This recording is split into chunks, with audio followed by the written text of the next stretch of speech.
Piastri should have just followed him in there. If you knew the car ahead was staying out. They have lost all their flexibility for the remainder of the race. Piastri comes home in second. Pretty gut-wrenching, to be honest. I think, felt like I drove probably the best weekend I've had this year, if not in F1. So to not have the results is painful. Where has it gone so wrong? In just about a year, Oscar Piastri has gone from leading the Formula One World Championship, being the next Alan Jones, the next Jack Brabham, the next Australian driver to win it, to getting 4 straight back-to-back P7 qualifications, bringing all of his fans into utter psychosis. To find out, we need to look back at 2025. But let's get the good out of the way first. Roll the montage.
Please let Lando pass, and you're free to race.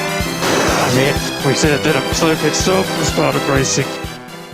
So where does it really go wrong? It all begins with Baku. A poor qualifying session sees Oscar start 9th after crashing in qualifying, and if things couldn't get worse, he jumps the start, loses multiple positions, and ends up in the wall. He's in the wall, he's out of the race! Oscar Piastri into the barriers, and his Grand Prix ends! In Singapore, he sort of comes back, starting P3. However, he ends up in P4 due to his teammate having the wheel-to-wheel capabilities of a drunken koala.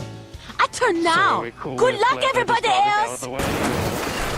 Austin was not a return for winning ways for Piastri, as he qualified and finished in 5th position.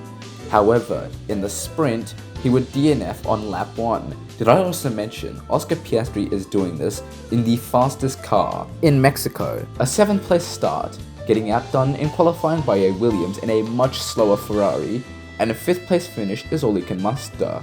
His teammate, on the other hand, leads the championship. Did I also mention he's in the fastest car?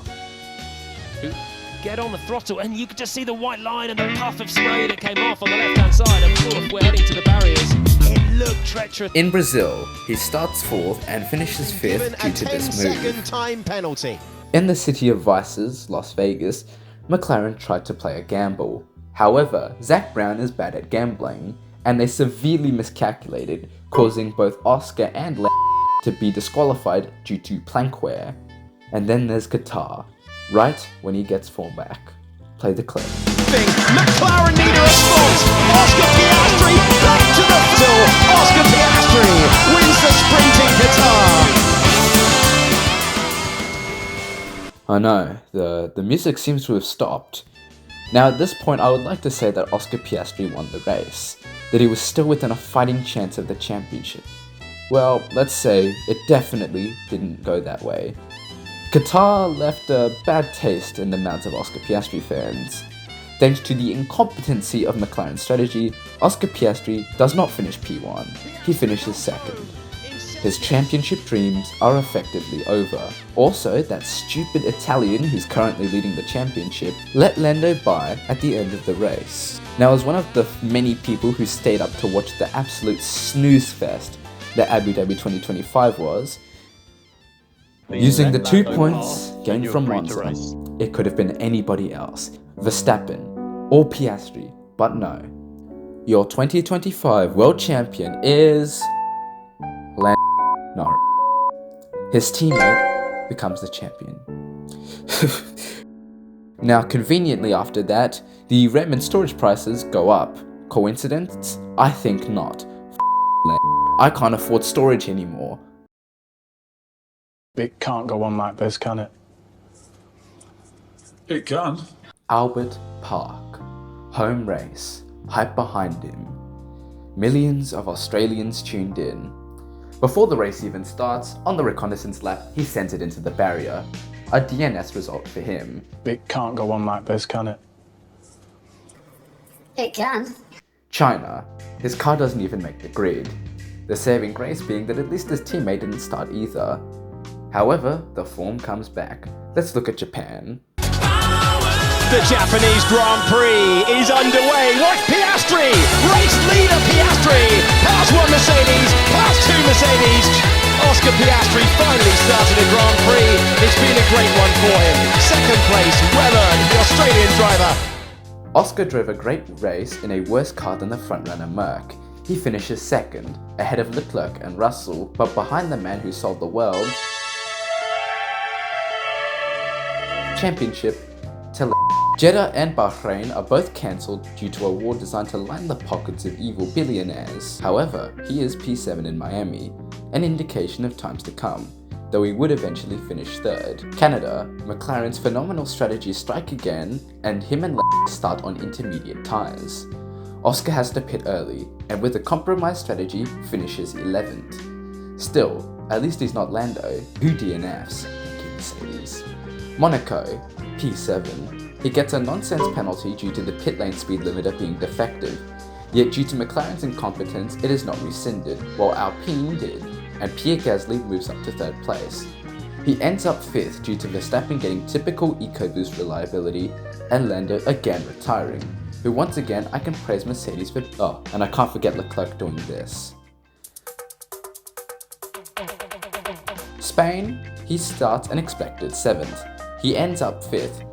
Wasn't particularly spectacular, but it wasn't terrible either, helped in part by both Antonelli and Charles Leclerc DNFing.